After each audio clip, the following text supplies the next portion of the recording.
y el Piojo se quieren casar, pero no se casan por falta de pan. Respondió el gorgojo desde su trigal, hágase la boda que yo doy el pan. Ya no es por el pan que ya lo tenemos, ahora es quien baile, ¿dónde lo hallaremos? Respondió la vaca desde su corral, hágase la boda que yo iré a bailar. Ya no es por el baile que ya lo tenemos, ahora es quien cante, ¿dónde lo hallaremos? respondió la rana desde el platanal, Hágase la boda que yo iré a cantar. Ya no es por el canto que ya lo tenemos, ahora es quien coma, ¿dónde lo hallaremos? exclamó el zamuro, qué buen paladar. Hágase la boda.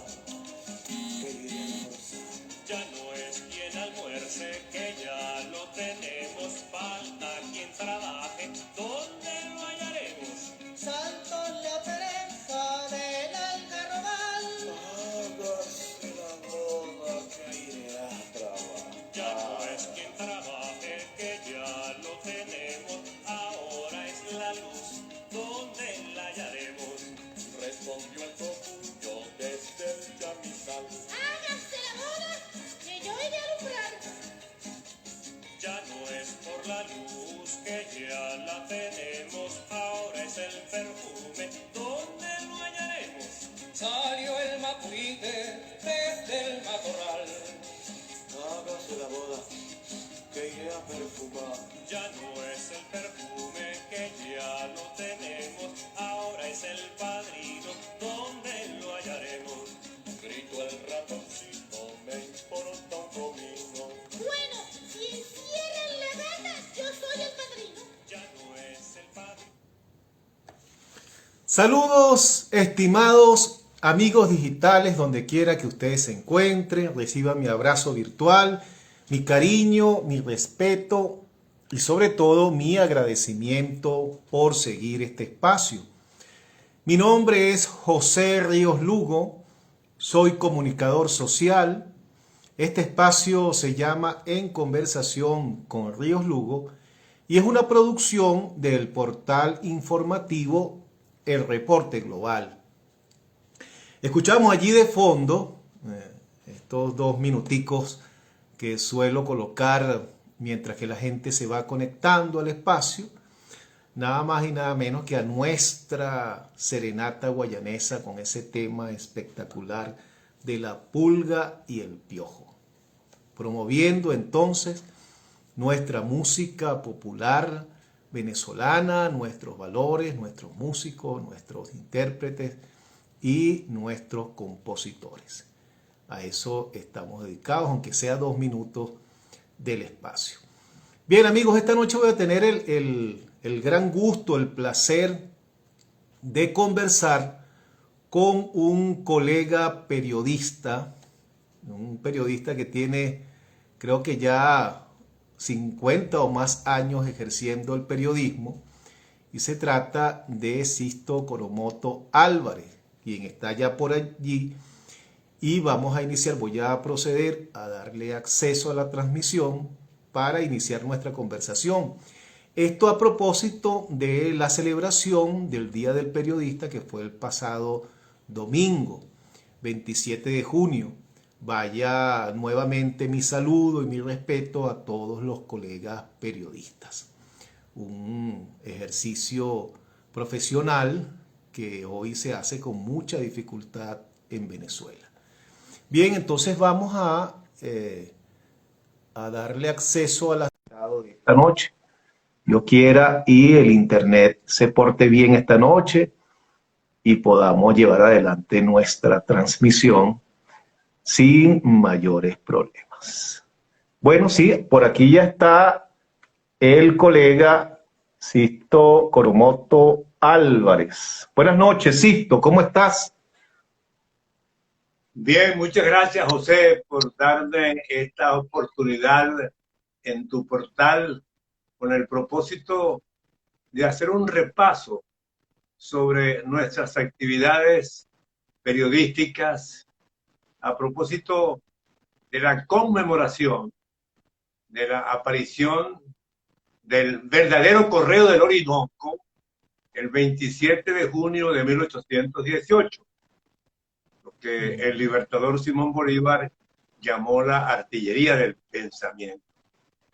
Esta es una Así frase es. cliché que se ha difundido y desde luego debemos tomar en consideración el contenido de ese periódico que se editaba en varios idiomas, español, francés, inglés, con el propósito de orientar a las fuerzas patriotas cuya formación tuvo gran incidencia en las batallas de Boyacá y de Carabobo, y que además se nutrió de la lectura de los enciclopedistas y filósofos franceses que promovieron la Revolución Francesa con la toma de la Bastilla el 14 de julio de 1789. Esas ideas clandestinas que llegaban a esa élite intelectual de criollos que despertó contra los 300 años de la colonización española.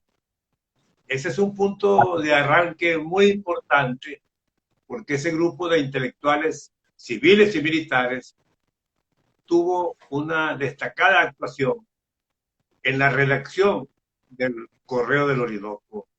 Figuras de trascendencia, no solamente regional, sino universal, destacaron en la participación para que ese periódico, ese semanario, llegase a donde debía llegar, para que esa generación despertara, no solamente en el campo de batalla, sino previamente en el campo intelectual. Y ya para entonces el libertador, que pensaba en todo, por eso era un genio, sabía de la importancia de la comunicación, de la fuerza de la comunicación y de la necesidad de la comunicación. Cito, ¿cuántos años tienes tú en el ejercicio del periodismo? Bueno, ya son cerca de 60 años. Yo tengo 81 años de edad.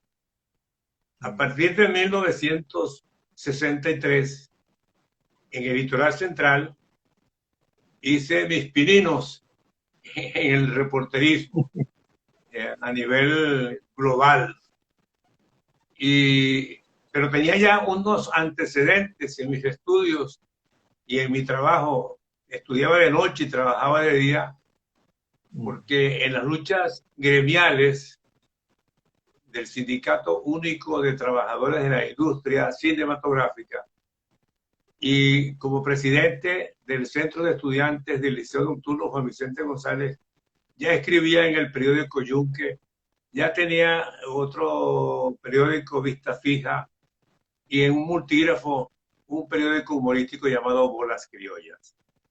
Pero desde cuarto grado tuve la inclinación por la escritura, porque como decían algunos colegas, como Arístides Bastidas, a quien le debe mucho el Sindicato Nacional de Trabajadores de la Prensa, el Colegio Nacional de Periodistas, el Instituto de Previsión Social del Periodista, la aparición de las páginas científicas en el diario El Nacional.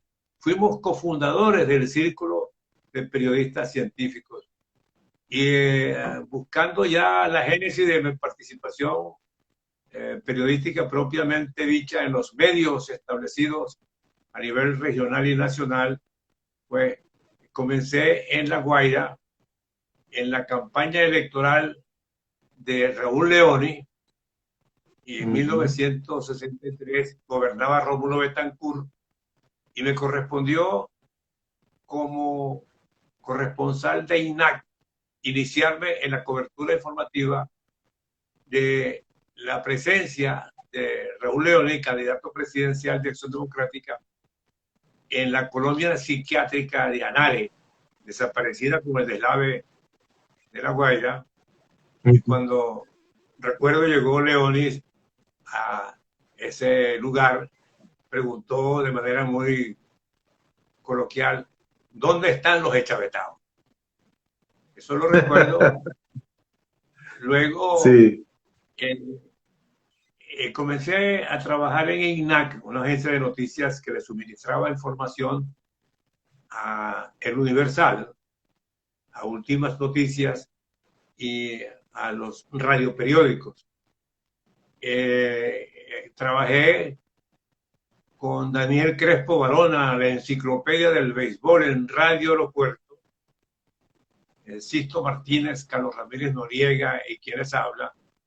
Logramos dividirnos el trabajo de las 24 horas en Radio Aeropuerto para obtener en la conducción del noticiario el premio de periodismo municipal, compitiendo con esos dos colosos, Radio Rumbos y Radio Continente. Caramba, nada más y nada menos.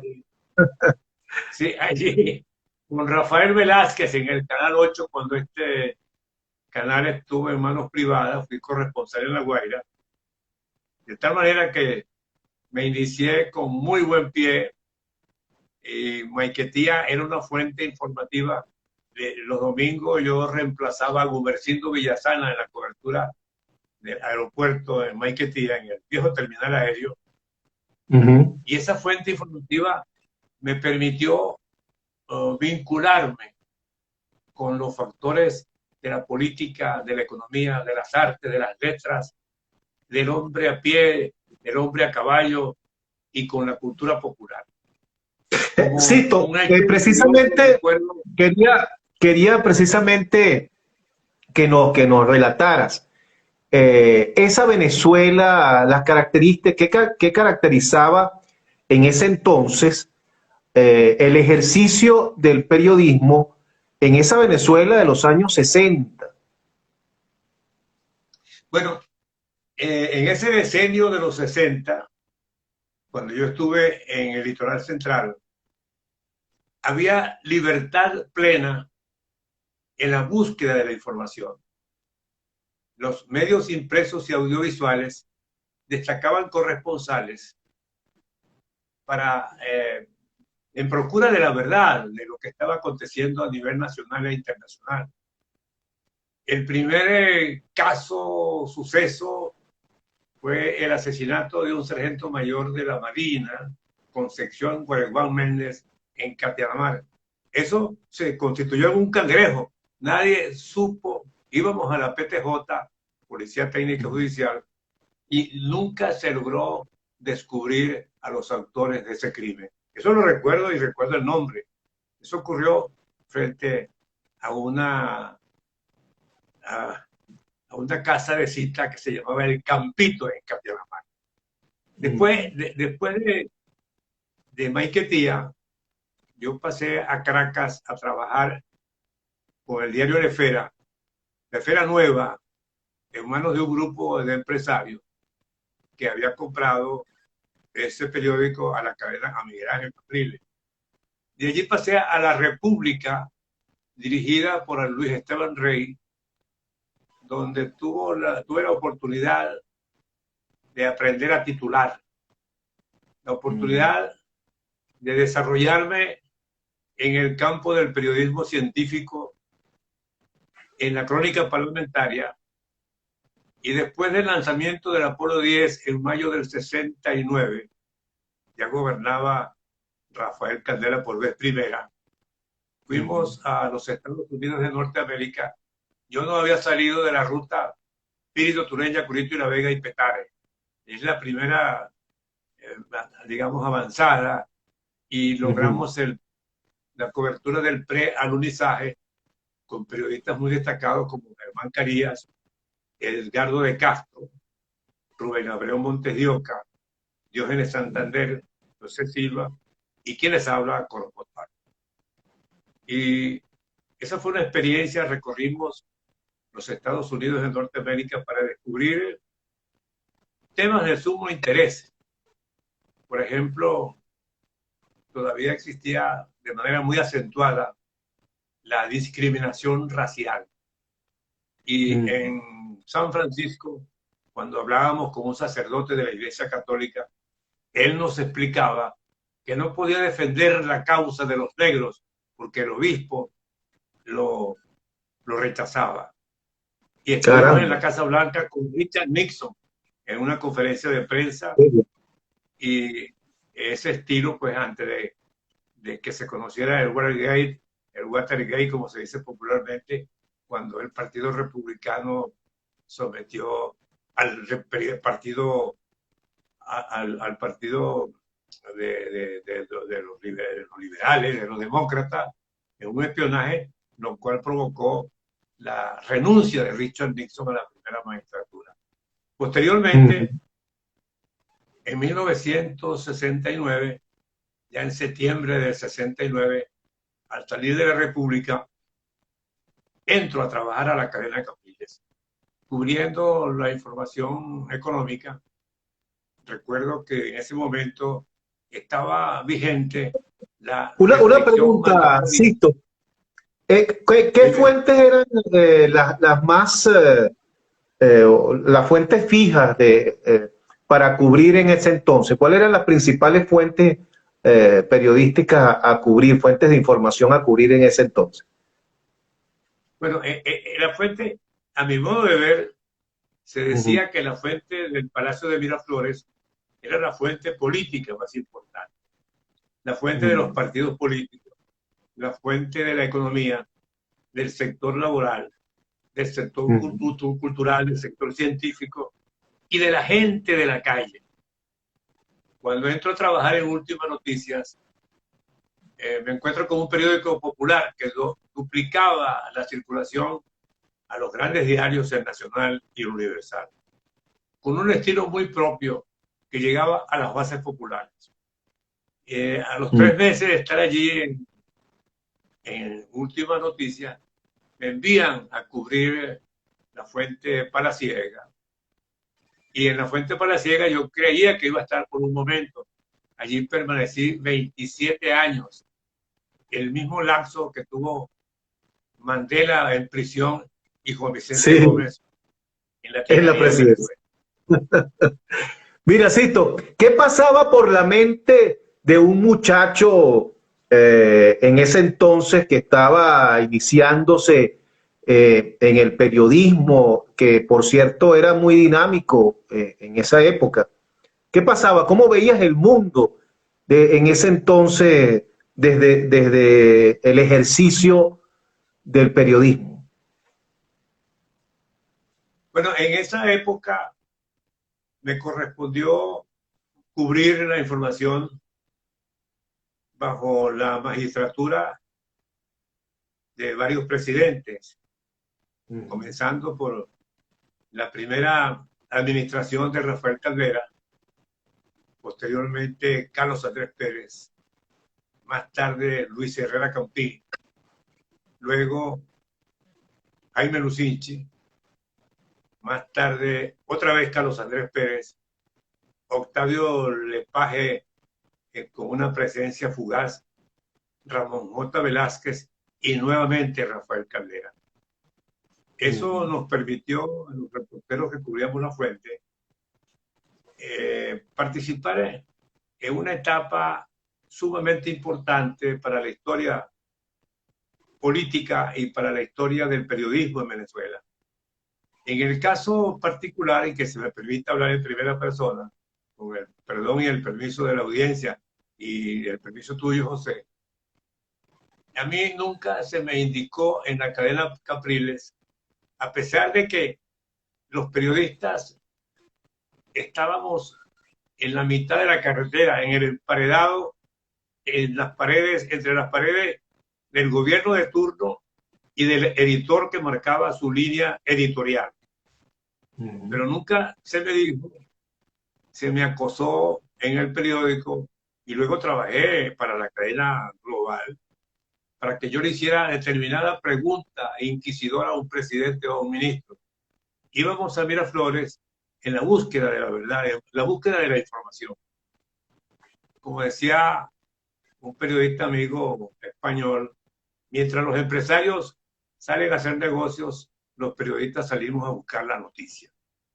Y esa fue la constante durante nuestra presencia en el Palacio de Miraflores, que culmina al final del siglo XX, cuando yo cumplí 60 años de edad, y por una cláusula contractual, pues se me pagaron las prestaciones sociales y se nos dio una jubilación a través de un contrato firmado con el Sindicato Nacional de Trabajadores de la Prensa, pensión que desapareció con el tiempo. Esa es una breve historia y luego Que se dice fácil, se dice fácil, pero estamos hablando de muchos años de ejercicio y de mucho ver pasar, como se dice, agua debajo del puente. Fíjate, Sisto, la política de ese entonces, o los políticos de ese entonces, los partidos de ese entonces, en relación a la política actual, a lo que observamos a diario en los últimos 20 años, ¿qué diferencia fundamental consideras tú que había o que hay entre ese periodo desde que tú comenzaste a hacer periodismo en el 63 hasta que culminaste cuando cumpliste 60 años? ¿Cómo evaluar ese ejercicio, ese oficio de la política en ese entonces, si la comparamos con lo que hemos vivido en los últimos años? No existe una situación análoga que nos permita establecer un parangón. El siglo XX tiene varias etapas.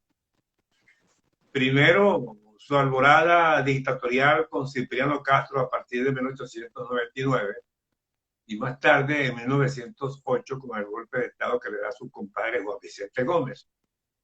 Cuando se inicia la explotación petrolera en Venezuela, con una participación irrisoria en beneficio de las finanzas públicas, mientras las transnacionales se llevaban las grandes ganancias. Con la política de concesiones, eso se mantuvo hasta el 18 de octubre de 1945, cuando se inicia la llamada Junta Revolucionaria de Gobierno presidida por Rómulo Betancourt. En ese trienio, luego se vislumbra la manzana de discordia entre el pasado, con López Contreras y Medina Carita, cuando se inicia una investigación a los fines de determinar el dolo, la corrupción que pudo haber ocurrido durante los regímenes militares. Y Rómulo Betancourt, en el trienio del 45-48, sube al 50-50, 50-50 la participación de las ganancias del Estado y de las transnacionales, porque con Juan Vicente Gómez, López Contreras y Medina Angarita se obtenía el fisco nacional apenas un 20% de la utilidad. Este 50-50 permitió que se planificaran grandes obras, porque hasta ese momento la inversión en el campo de la educación era ínfima, mientras el gasto militar era excesivo. Luego, a partir de 1945, los gobiernos que vinieron después, incluyendo la dictadura de Marcos Pérez Jiménez, se aprovecharon de ese 50-50 para el desarrollo de las grandes obras, unas suntuarias que se conocen en la capital, en la gran capital de la República, que fueron planificadas durante ese trienio del 45-48. A nosotros nos correspondió realizar, paralelamente con la cobertura de la información del Palacio Presidencial, investigaciones sobre fechas históricas. Y yo ejercía ese rol en Última Noticia y para el Mundo, y logré algunas primicias que pudiéramos desglosar si hubiese el tiempo en tu portal. ¿Cómo no? De eso se trata. Quería precisamente preguntarte sobre muchas, bueno, las que se puedan, anécdotas que nos deleiten de tu ejercicio en tantos años. Hay varias por allí que quisiera que nos relataras de esas anécdotas que pudiste experimentar en el tiempo de ejercicio del periodismo. Sisto. Bueno, durante el primer gobierno de Rafael Caldera, el presidente acostumbraba los jueves al mediodía grabar las conferencias de prensa que se transmitían en la noche. Los periodistas teníamos la oportunidad de formular 4 preguntas que se las entregábamos al jefe de prensa, al colega Freddy Muciotti, para que el presidente seleccionara, procesara, sin ningún filtro por parte del sector privado, ni de los esperábamos. Y luego Oscar Llanes, que era jefe de la OSI, y Rodolfo José Cárdenas, que estuvieron en ese cargo, anunciaba el programa Habla el Presidente. Y nosotros hacíamos 4 preguntas para la televisión y luego, al término de ese ciclo, se iniciaba un periodo para que periodistas de diversas regiones del exterior y del interior hicieran otras preguntas. Allí había periodistas de la Unión Soviética, en plena vigencia del comunismo en la Unión Soviética. Había periodistas de Pravda, de Izvetia y de otras publicaciones de China, de la China comunista, donde no hay escuela de periodismo, sino ministerio de propaganda, y también periodistas de otras latitudes. Y sin discriminación veíamos la presencia de reporteros de todo el mundo en el Palacio Presidencial, lo cual me permitió, a instancias inclusive de familiares, de un hermano mío que es profesor de química, Julio César Álvarez Quintana, quien me dijo: chico, y tú te vas a ir de este mundo y no vas a dejar ningún legado. Por tanto, me dediqué durante más de un año a recopilar en mis memorias algo que pudiera ser tangible en la publicación de un libro que pudiera llamarse El elefante de la trompa al revés de Miraflores. Allí Qué bueno. yo recuerdo no solamente la experiencia de Rafael Caldera, las entrevistas con los demás presidentes, con Carlos Andrés Pérez, por ejemplo. Viajamos con Caldera al exterior. Estuvimos en Chile durante el mandato de Salvador Allende. Allí los periodistas venezolanos sufrimos el acoso de la policía del régimen de Salvador Allende. Y más tarde estuvimos con 2 presidentes dictadores, con el de Ecuador y con el de Bolivia, Hugo Banzer. Y por último llegamos a Argentina, donde había el presidente Lanusse de la transición democrática. Caldera no viajó fuera de América, estuvo en Washington, en el Press Club de Washington, donde dio una conferencia de prensa, se entrevistó con el presidente Nixon.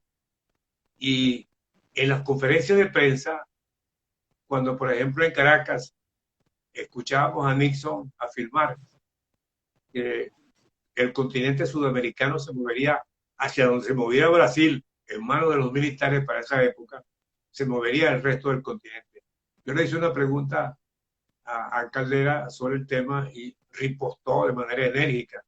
Posteriormente, Nelson Rockefeller desmintió a un hijo, Nelson Rockefeller, gobernador de Nueva York, desmintió a un hijo, repitió la misma frase de Richard Nixon. Eso me permitió a mí, en una columna que se llamaba Comenzando la Semana, decir que cada Rockefeller tiene cada cosa. Y desde luego eso me trajo inconvenientes, porque cada estaba en manos de los Rockefeller. Se quejaron como negociantes. Esa es una de las cosas allí con el mandato de Caldera, porque Caldera Y Miguel Ángel Capriles, cuando yo comienzo a trabajar en Miraflores, yo llegaba con la información muy depurada en virtud de que Miguel Ángel Capriles estaba en el exilio. Se había producido una ruptura entre la antigua alianza de la cadena Capriles con que Caldera se apoyó para llegar a la primera magistratura y vencer al doctor Gonzalo Barrios con una estrecha votación por un margen de unos 30.000 votos. Yo también, por la República, cuando se produjo esa elección, yo cubría la fuente del Consejo Supremo Electoral que se hallaba en manos de su presidente Manuel Rafael Rivero. De tal manera que posteriormente con Jaime Lucinchi se viajó a Lima, Perú. Allí logré en una madrugada entrevistar a Víctor Raúl Haya de la Torre, jefe de la Plaza Socialdemócrata, porque él de día estaba siendo solicitado por los militares que estaban en el poder. Y también con Jaime Lucinchi estuvimos en Argentina. Por cierto que tengo una anécdota de cierto relieve humorístico, porque los periodistas que íbamos en el avión presidencial para cubrir la gira de Jaime Lucinchi a Buenos Aires, la mayoría conformada por mujeres, por colegas reporteras de los medios establecidos, los medios impresos. Y como yo me llamo Coromoto, Sisto Coromoto Álvarez Quintana, es obvio suponer que esto se prestaba a mamadera de gallo, porque el nombre Coromoto, que se corresponde con el nombre del cacique de los Copes, Coromoto, a quien se le apareció la Virgen María en el río de Tucupido, en las llanuras venezolanas. Entonces, González Yenaguzzi, el almirante, jefe de la Casa Militar, cuando descendemos del avión, me dijo, presidente, le dijo al presidente Lucinchi, yo no encuentro cómo inscribir aquí a Coromoto Álvarez, si como señora, como doña, como doctora, como ayuda, como nada. Y yo le dije a González Yenaguzzi, pero tú no cumpliste la orden del presidente. ¿Y cuál fue? Que nos colocaras a las 5 juntas en una suite. Jaime Lucinchi se rió y le dijo, te fregó Coromoto. Una anécdota humorística. Luego, como presidente, el tiempo apremia. Te puedo decir que con Luis Herrera Campín, con Carlos Andrés Pérez, antes de Luis Herrera Campín, tengo brevemente un hecho que se registró de una manera involuntaria. Existe una entrevista prevista entre el presidente de Colombia, Alfonso López Piquelsen, y Carlos Andrés Pérez en Paraguayón. Resulta ser que aviones pequeños de la Fuerza Aérea despegaban de la Carlota, pasaban por Maiquetía, por el aeropuerto, y allí nos íbamos a montar, a subir al avión, a esos pequeños aviones, los reporteros invitados para la cobertura. Yo tenía que ir con el gran amigo Eugenio Méndez, que a la sazón era el reportero gráfico. Después se graduó de periodista, un gran periodista y hermano mío. Pero yo me puse a conversar, yo que había pasado por la frente del aeropuerto de Maiquetía, me puse a conversar con un amigo que me saludó y de pronto los aviones pequeños se marcharon y me dejaron como una guayabera. Subí a la torre de control y pregunté, ¿en el avión presidencial hay cupo? Pero sí, claro que sí hay cupo. Y hubo también en ese anclaje algunos policías secretos de la Guardia Civil de Carlos Andrés Pérez. Quique Machado, el director de Relaciones Presidenciales, yo lo veo y le explico la situación. Me dice, bueno, pues yo tengo que consultar al presidente. Llegó al mandatario con la caravana, le tocan el himno nacional, lo consulta y me hace una señal que me vaya, camine y me monte en el avión. Ahí yo iba silenciosamente escuchando a 2 factores del Acuerdo de Cartagena, del Acuerdo Subregional Andino, a los ministros de la Economía y al presidente. De tal manera que cuando llegamos a la Chinita, había un aguacero, me subo en un helicóptero y llego finito, como se dice, a la frontera de Paraguachón, donde se entrevistaban los 2 presidentes. Yo le digo a Eugenio Méndez, oye chico, pero tú me dejaste, ¿cómo fue posible? Dame acá el rollo yo creo que me voy a ir nuevamente en el avión presidencial. Y escribí silenciosamente 5 informaciones en las cuartillas, en las máquinas de escribir que estaban allí instaladas. Me las meto en la chaqueta y nos comemos una paella. Cuando me voy a subir al helicóptero, resulta ser que me dieron, no, aquí va un general. Y ya el autobús con los reporteros se había despegado. Yo quedé en el limbo. Otra vez. Me subo un convoy militar, veo a un taxista y como yo llevaba mis viáticos del periódico, una carrera que me llevara al aeropuerto. Compré un tiquete para viajar a Caracas porque la competición era muy fuerte. Los periodistas que cubrían esa actividad estaban en Maracaibo esperando a los aviones pequeños de la Fuerza Aérea. Pero los aviones deben estar a las 6 de la tarde resguardados en el aeropuerto de La Carlota. Esas eran las instrucciones que nosotros escuchábamos.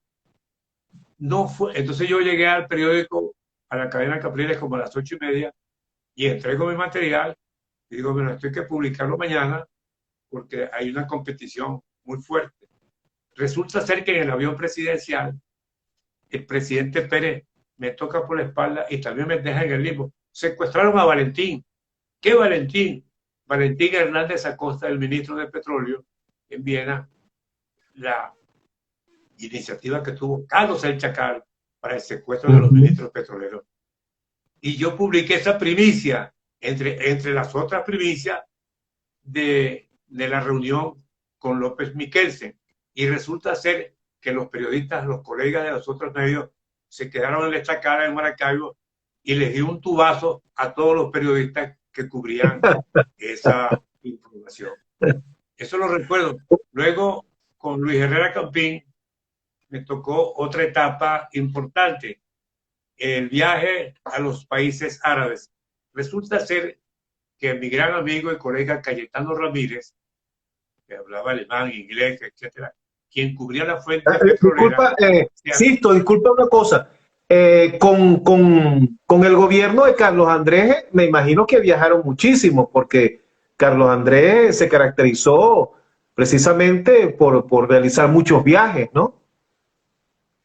Sí, como no, nacionalizó el petróleo y formuló un planteo, el establecimiento, que no le hicieron caso en el norte, de un nuevo orden económico internacional entre el norte y el sur, con la transferencia de tecnología.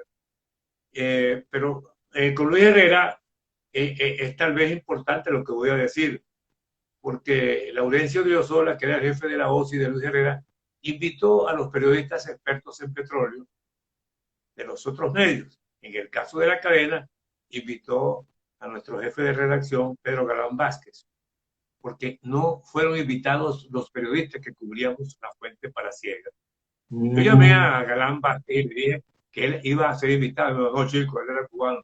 El que va para allá del estudio. Digo, no, es que no va ningún periodista de Miraflores. Yo estaba contento porque la gente no sabe lo que ocurre con la casa militar, que te toma las maletas, te lleva por una habitación y tú estás bajo la órbita de ellos en esas giras presidenciales. Tienes que llegar primero que el presidente, que su caravana como ministro. Bueno, resulta ser que la cadena, los gobiernos no imponían la presencia de los periodistas en el Palacio Presidencial. Eran los editores, los dueños de los medios, quienes destacaban a cada periodista en una determinada fuente. A mí me correspondió estar allí y Capriles insistió en que fuera Coromoto Álvarez el reportero. Total que Gonzalo García Bustillos, el ministro de la Secretaría, llamó a la Casa Militar y le dijo, porque el reportero que iba a ir por la cadena era yo. Yo me preparé, hice varios reportajes y estuvimos en varios países árabes. No estuvimos en Irak, en Irán, porque en Teherán se había producido el golpe de Estado contra el Shah Mohammad Reza Pahlavi y llegaron los alpargatolas, lo que llaman ahora los ayatolas, al poder. Pero estuvimos en Libia, estuvimos en Irak, estuvimos en Argel, Arabia Saudita, Qatar, Kuwait, Emiratos Árabes. Venezuela tenía una conducta, una postura intermedia entre los países del ala, vamos a llamarlo radical, y los países de la órbita saudita. Era muy respetable la posición de Venezuela. En Libia, tengo una anécdota, allí tuve la oportunidad de entrevistar una exclusiva mundial a Arafat, el líder palestino. Y en el avión presidencial, el embajador Guedes escribió una minuta que nos hizo llegar a los pasajeros, según la cual el coronel Gaddafi, jefe de la Revolución Verde, no estaba obligado a ir al aeropuerto para recibir al mandatario visitante. Y que Gaddafi despachaba desde Trípoli, Bengasi o desde el desierto. Y eso me permitió a mí interpretar el anuncio del embajador Guedes y escribir una nota que, si mal no recuerdo, titulé de esta manera: Gaddafi recibirá a LHC cuando le dé la gana. Eso lo publicó en primera página La Última Noticia. Y como la OSI le enviaba los despachos a Luis Herrera todos los días, yo sabía que esto le iba a incomodar. Y como yo tenía un automóvil asignado, había un encuentro de Gaddafi con Luis Herrera al día siguiente, vamos a decir, en una distancia entre Caracas y Maracay. Yo me fui hasta allá porque los periodistas petroleros no acudieron para esa cobertura.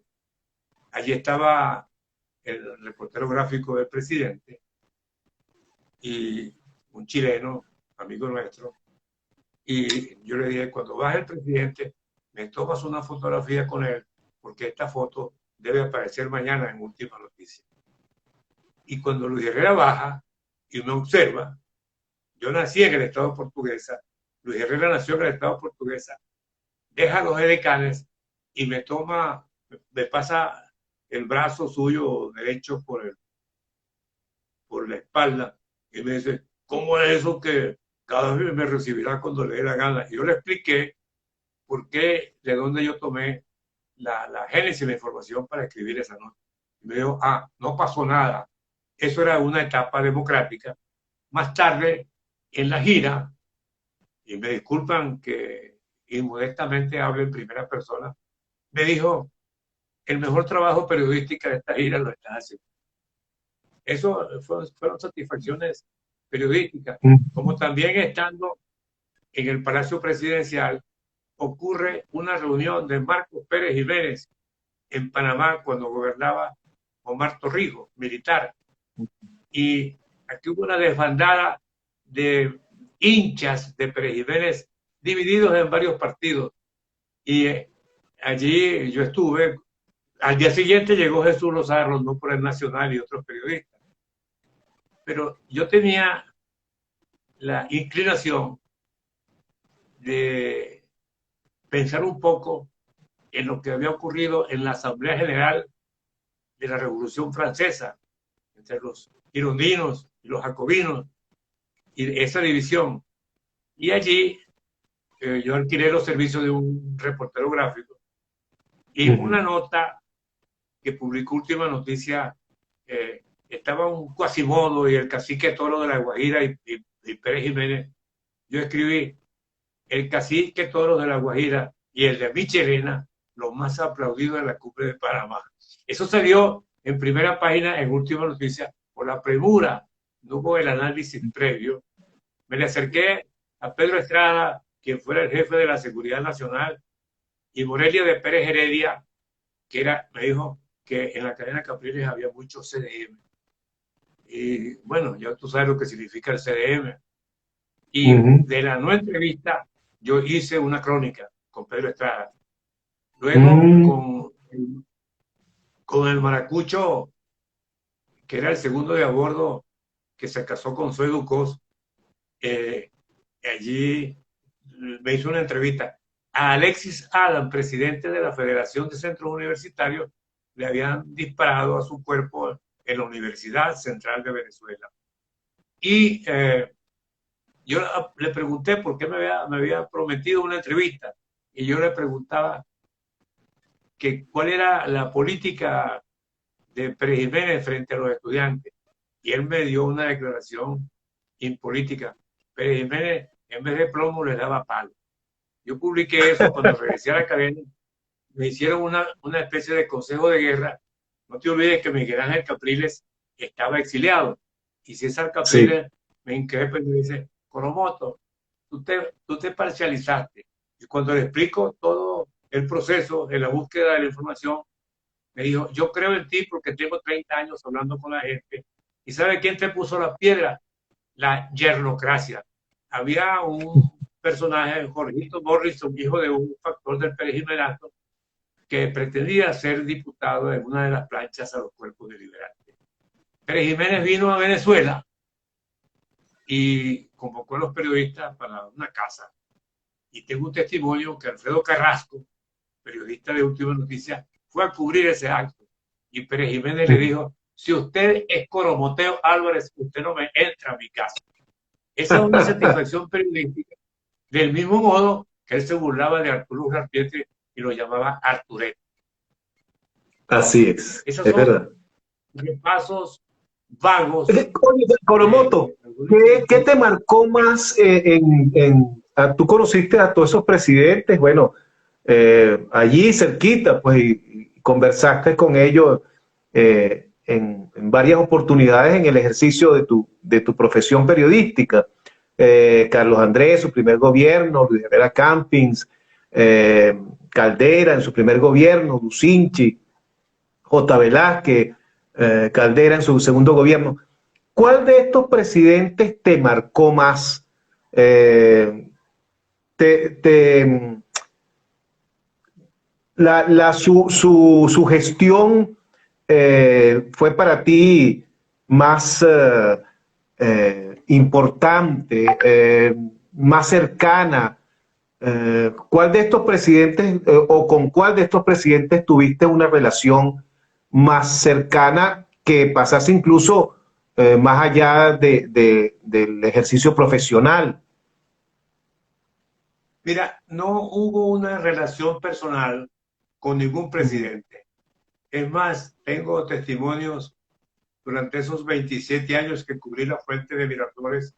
Ni siquiera yo fui capaz de pedirle una beca para un hijo mío al gobierno de turno. No existía una relación de amistad. No te olvides que los comunicadores sociales siempre estamos en la acera del frente, para decirlo así en términos más coloquiales. Ahora, históricamente, el primer gobierno de Carlos Andrés Pérez fue importante porque nacionalizó el petróleo y el hierro. Inició lo que todo el mundo sabe, el programa de becas Gran Medical de Ayacucho, porque él comentó que él no se pudo graduar en la Universidad Central de Venezuela de Abogados y necesitaba el país una generación de relevo. Y además de eso, la financiación para la pequeña y mediana industria y la condonación de la deuda de los productores agropecuarios. Eso, a mi modo de ver, fueron temas importantes para el país. Temas importantes. Sin embargo, Acción Democrática perdió las elecciones con su candidato Luis Peña Ordaz frente a la candidatura de Luis Herrera Campín. Y Luis Herrera Campín congela la economía. Rafael Caldera en el primer gobierno no se atrevió a nacionalizar el petróleo. Y luego llegamos al siglo XXI para corresponder a una de las interrogantes que me formulaste al principio para establecer un parangón entre el siglo XX y el siglo XXI. Cuando hubo el alzamiento de Hugo Chávez el 4 de febrero del 92, yo cubría la fuente de Miraflores. Ya todo el mundo conoce cómo se escapa Carlos Andrés Pérez y la mortandad que hubo en el Palacio Presidencial. Y cómo falla Carlos Andrés Pérez en el segundo gobierno cuando obtiene la información sobre los militares que estaban conspirando contra su administración. A mí me correspondió una primicia en la Universidad Simón Bolívar, donde yo tenía acto de presencia. En la Universidad Simón Bolívar yo fui asesor del rector Freddy Malpica. Y fui para allá y el general Ochoa Antich, Fernando Ochoa Antich, ministro de la Defensa, quien ha sido acusado de cómplice de esa ese alzamiento, dictó una conferencia ante el grupo que dirigía la profesora Maruja Tarre, hija de Alfredo Tarre Mursi, con estudiantes de posgrado en política exterior. Y él llegó a decir que él con Chávez se entendía en unas cosas y en otras no. Yo estaba allí sigilosamente con unos lentes oscuros y una chaquetica, sin anotar nada. No te olvides que la memoria es un ejercicio, una facultad intelectual que hay que desarrollar.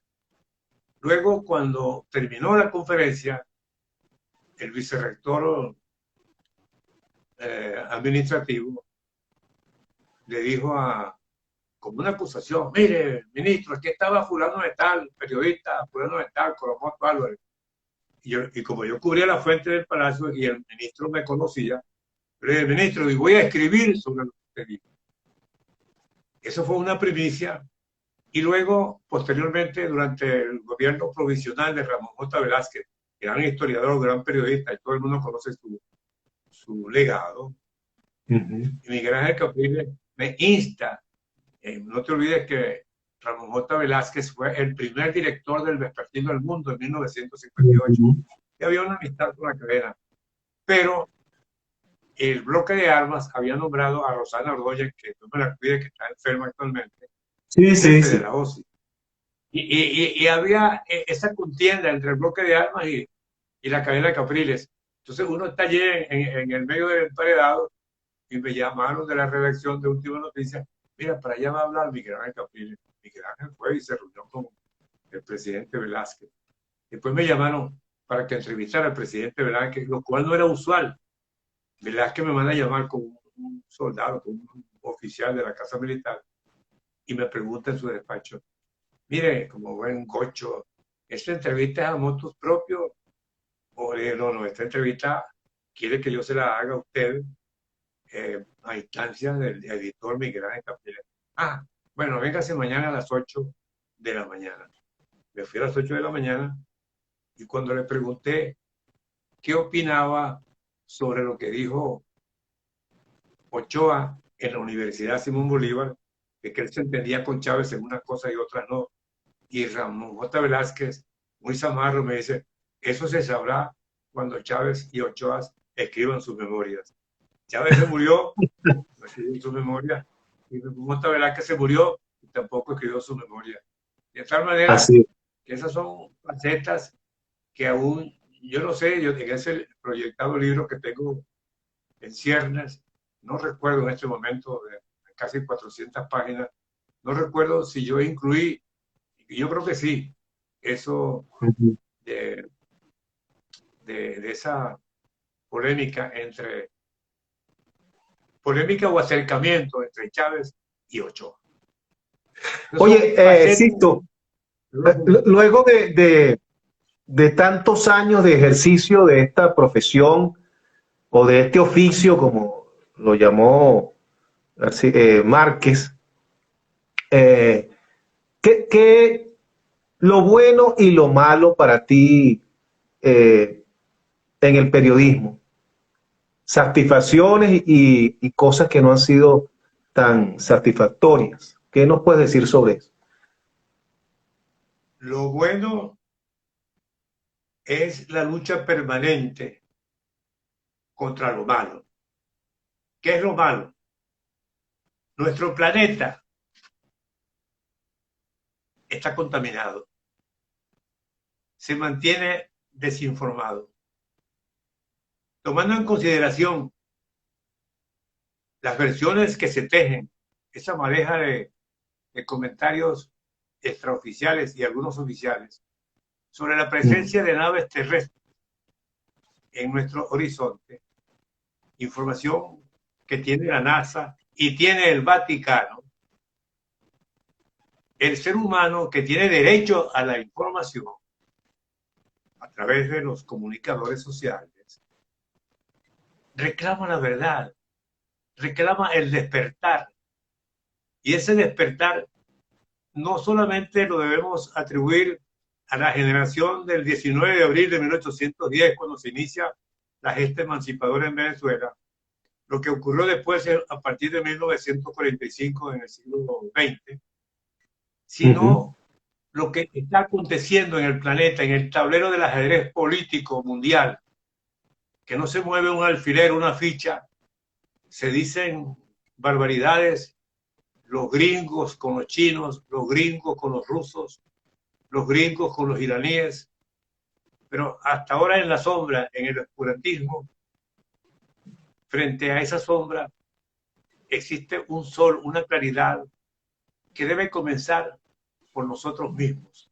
Por ejemplo, a nosotros de generación en generación se nos transmitió cosas como esta: no pases por debajo de una escalera, no hagas esto, no hagas aquello, no se te ocurra a medianoche descubrir el rostro que es un esqueleto de la Sayona, cuando en verdad se pudiera tratar de una dama que acudía a una cita clandestina y se vestía de blanco en la época de los espantos.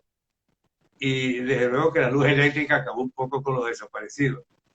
Pero luego nos encontramos con otras premisas inconclusas que se nos difunde a través de las sectas, de los dogmas, incluyendo las religiones, que no son malas, pero se nos manipula el cerebro y los medios de comunicación social en manos de pocas familias y en combinación con organizaciones criminales pretenden imponer el exterminio, la miseria y el hambre para que cada día seamos esclavos de sus propósitos malsanos. Y allí la diferencia entre el bien y el mal, que lo debe descubrir cada individuo con su despertar. Porque, por ejemplo, necesitamos saber qué ocurrió con la transición de la era del dinosaurio, que se reproducía a través del huevo, y la era del mamífero. ¿Qué ocurrió con esa transición? ¿Quién nos informa sobre esa transición? Como también debemos descubrir por qué el cáncer ataca todos los órganos del cuerpo humano, menos el corazón, donde se almacena la energía y, desde luego, lo que llamamos las corazonadas para abrir espacio, seguir adelante y descubrir las verdades que debemos descubrir. Ese es el trabajo No sé si eso... fundamental, ese es el trabajo quizá fundamental de los periodistas, la búsqueda constante de la verdad. Y en esa búsqueda constante de la verdad, evidentemente siempre chocaremos de frente con los que tienen el poder, sean de un lado, sean rojos, sean azules, sean del color que sea. Siempre el periodista estará necesariamente enfrentado a los que tienen el poder, porque los que tienen el poder son los que tienen la información, que no quieren soltar, que no quiere que la gente en general la conozca por sus intereses. Y el trabajo de nosotros siempre será entonces ese, la búsqueda de la verdad, Sisto, ¿no? Claro, por ejemplo, existe la frase popular que se difunde: divide y reinarás. Tú acabas de tocar un punto vulnerable cuando la sociedad, la humanidad, se divide entre blancos y rojos, verdes y amarillos, marrones y azules, a través de los partidos políticos, a través de las religiones, a través de otras instituciones paralelas que de manera privilegiada presumen de que tiene la sartén por el mango. Y repito, es difícil para un periodista en cualquier latitud luchar en la búsqueda de la verdad, porque nos encontramos en el medio de la batalla entre los editores que se corresponden con las tiranías y los editores que permiten en cierta medida el libre albedrío, el libre pensamiento, la libre expresión, que siempre será relativa, tomando en consideración que nada es absoluto. A propósito de esa frase genial de Albert Einstein: todos somos ignorantes, pero no todos ignoramos las mismas cosas. De tal manera que es una actividad que ofrece un campo fértil para continuar en la búsqueda de la verdad. Así es. Quería aprovechar para leer aquí algunas intervenciones que están por aquí, que pude ver por allí. Vamos a buscarlas aquí. Por ejemplo, Yannick Álvarez nos dice, el periodismo de investigación, investigativo y no amarillista es lo que debe prevalecer. Dice por allí. ¿Quién más por aquí nos habrá escrito? Creo que vi algo por allí más, pero se me perdió ajá, aquí está otro. Josefina dice, excelente entrevista, nada más y nada menos con ese excelente periodista Coromoto Álvarez, verdadero conocedor de nuestra historia. Te felicita ahí Josefina D. ¿Y quién más por aquí? Ajá, aquí está otra vez ya Yanni Álvarez. Interesante entrevista. Siempre hablar con Coromoto Álvarez es deleite con la historia del periodismo en Venezuela. Bueno, efectivamente así es. Por eso que estamos conversando esta noche con Sisto Coromoto Álvarez Quintero. Sisto, ya estamos llegando al final. Nos quedan unos 2 minuticos. Y quería que le enviaras un mensaje muy especial, muy específico a los jóvenes que se inician en este mundo del periodismo, en este oficio, en esta profesión de la comunicación social. Quisiera que le enviaras específicamente un mensaje a esos muchachos. Tú tocaste es una tecla importante que es la investigación. La investigación debe ser permanente por parte del periodista y los estudiantes de nuestra carrera y sus maestros, sus profesores, deben actualizarse porque vivimos bajo la era de la computación y de la cibernética con estas herramientas que desconocíamos en el siglo XX. La investigación debe ser profunda, interminable, y la lectura indispensable. Quien no lea no puede ser capaz de escribir. No nos podemos conformar con lo que nos dice Internet. Más allá de lo que podemos descubrir en Internet, existe una verdad oculta, existe una verdad por descubrir, así como hablamos, por ejemplo, de los platillos voladores de la época del dinosaurio, de la época del mamífero, y de ese corazoncito que cada quien tiene con la necesidad, con el imperativo de explorar, explorar y investigar con perseverancia, sin detenerse, con amor por lo que hace, con mucho amor por sí mismo y para servir al prójimo, desvinculado de todo lo que sea tóxico, tener la suficiente corazonada, y vuelvo al corazón, para uno obviar no solamente las personas tóxicas, sino también en búsqueda de la verdad,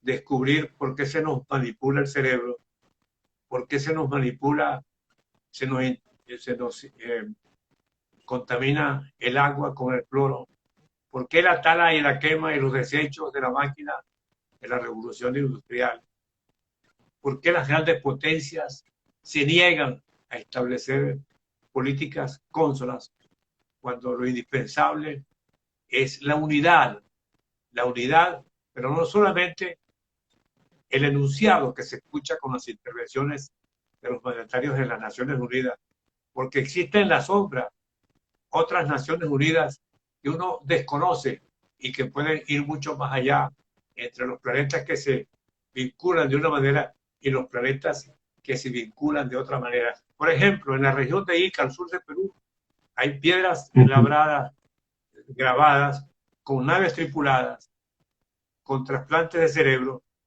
y eso nos indica, como también con las pirámides de la civilización maya y de Egipto, con aquella precisión que inclusive, por ejemplo, con el calendario maya se cultiva el maíz allá en Portuguesa, donde yo nací.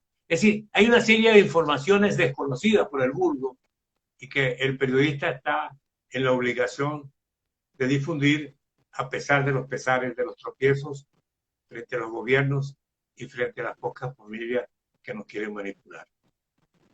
Sisto, Es un ya problema para muy finalizar, te pregunto lo siguiente. ¿El periodista debe, para el buen ejercicio del periodismo, te lo pregunto esto,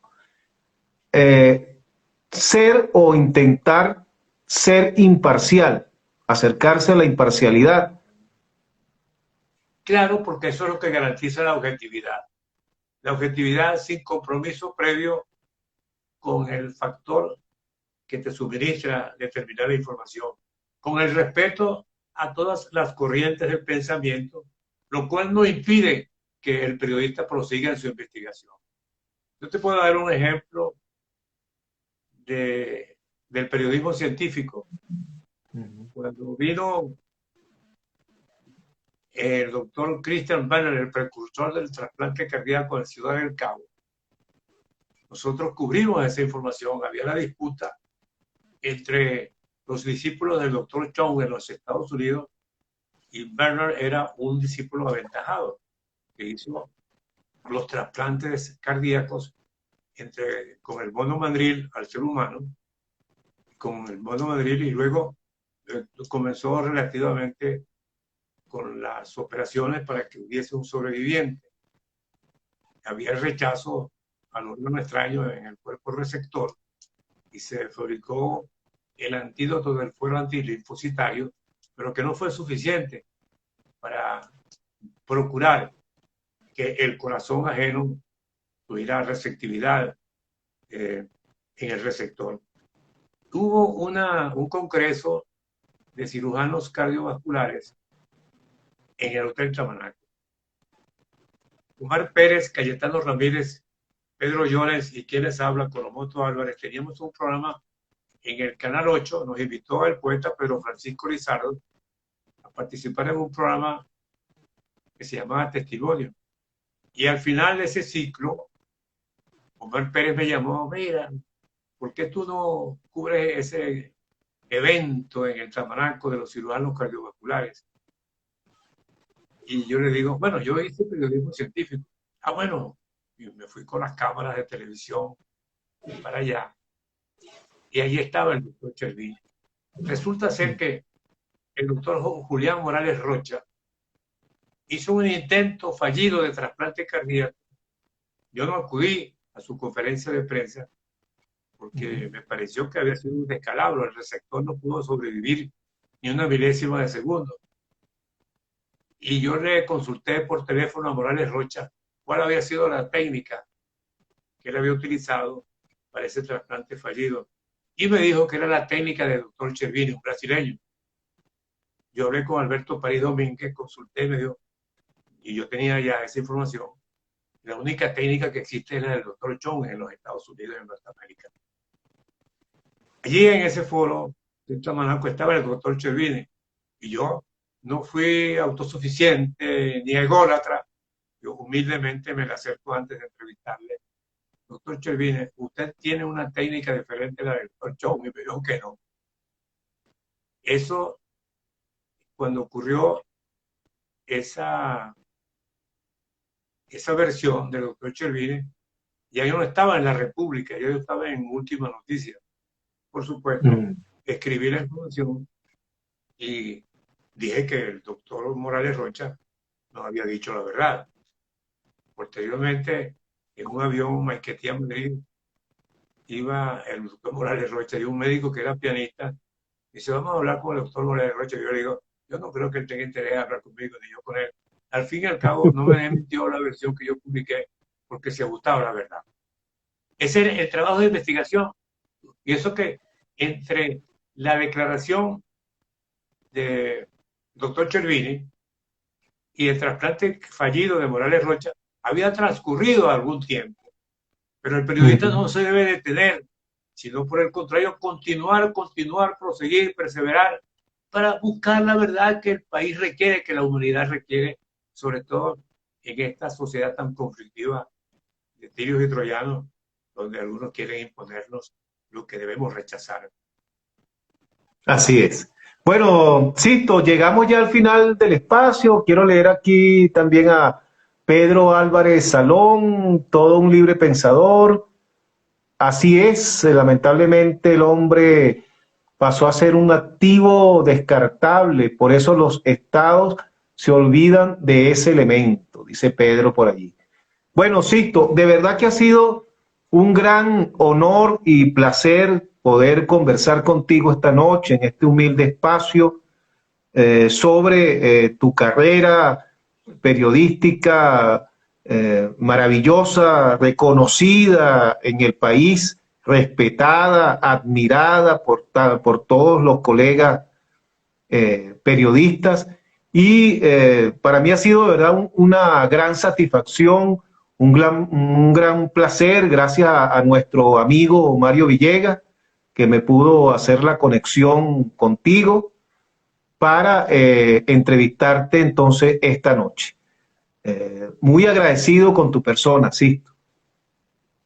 Gracias a ti, José, por esta oportunidad para emitir algún comentario que pudiera enriquecer, en cierto modo, en esa vorágine que nos caracteriza, enriquecer el conocimiento que reclama, que demanda la humanidad, en el caso venezolano, que demanda a la sociedad, especialmente ahora, cuando hay que investigar sobre la inyección contra el coronavirus, porque existen unos flechazos, una competición entre laboratorios y las grandes potencias, quién llega primero, como en una carrera de automóviles, y hasta ahora no hay una certificación precisa sobre el éxito de determinada inyección, que se llama vacuna porque se toma el nombre de vacuna cuando del ganado vacuno se tomó el antídoto para atacar la viruela. Y allí, desde el punto de vista de los filólogos, debemos entender pues qué significa el nombre de vacuna, que yo no sé si estas inyecciones que se están colocando entre los seres humanos pudiera llamarse vacuna, porque hasta ahora debemos vacunarnos, como se dice popularmente, contra la cobra. Así es. Buenas noches, Víctor, y buenas noches, Sisto, y buenas noches. Por darme esta oportunidad y un saludo fraternal a todos mis colegas caídos, presos y en vías de desarrollo, y que cada día se hace más difícil nuestro ejercicio profesional, no solamente en Venezuela, en Cuba, en Nicaragua, Corea del Norte, China, Rusia, sino también en otras latitudes donde se demanda al periodista por buscar la verdad. Muchas gracias y un saludo, repito, fraterno a todos nuestros colegas comunicadores sociales a través de este magnífico espacio que tú diriges con tanto acierto. Muchas gracias. Por cierto, que quisiera que nos invitaras a escucharte en Radio Tropical. ¿Qué día estás y a qué hora? Bueno, se me escapaba allí desde el punto de vista quijotesco, como tú también ejerces el quijotismo allí con tu programa, con este espacio. Hay una miscelánea donde estamos allí, un grupo desde el mes de septiembre del año pasado, y con motivo de la pandemia no podemos hacer acto de presencia en los estudios de Radio Tropical AM990. Y allí, con Carmencita Martínez de Grijalva, que fue directora de la Escuela de Comunicación Social de la Universidad Católica Andrés Bello, y de su esposo, el profesor Pedro José Grijalva, con participación de Ali Rojas Áñez, quien es un periodista de fuste, a sus 92 años aún trabaja, estuvo en el exilio durante la época de Periménez, un hombre probo, fue presidente del Instituto de Previsión Social del Periodista y además cofundador del Círculo de la Prensa Turística. Está Jani Álvarez, una profesora muy versátil, que es psicoterapeuta y economista, especialista en telecomunicaciones, para hablarle al ser humano sobre la necesidad de que despertemos para sanar el cuerpo y el alma. Y también en esa miscelánea contamos con la participación del científico Alex Ferguson, con más de 20 libros escritos. Alex es un especialista que tiene ya un segmento sobre el mundo que viene. De tal manera que nos repartimos el trabajo porque todos tenemos un deseo de servir al prójimo. Y más allá de lo crematístico, porque hasta ahora estamos en la búsqueda, como tú, de los anunciantes, que cada día debemos buscar, explorar, para que coadyuven a transmitir estos mensajes en función del conocimiento que requiere la humanidad.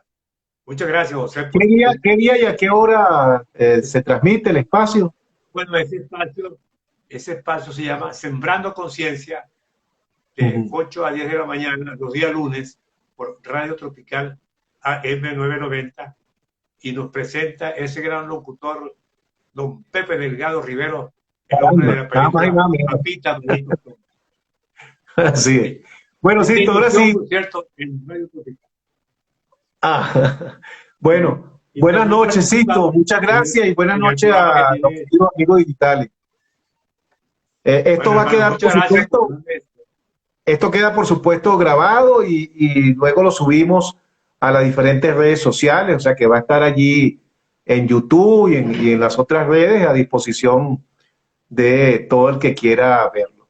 Buenas noches a todos, nos vemos mañana a las 8. Por cierto, mañana voy a estar entrevistando a Yesenia Balsa, una periodista que es contemporánea conmigo, es productora del programa de Kiko Bautista en Globovisión y del programa de Vladimir Villegas también. Y voy a estar conversando con ella también a propósito de estar en vísperas o en el marco de la celebración del Día del Periodista. Buenas noches a todos. Mi cariño y mi respeto para ustedes.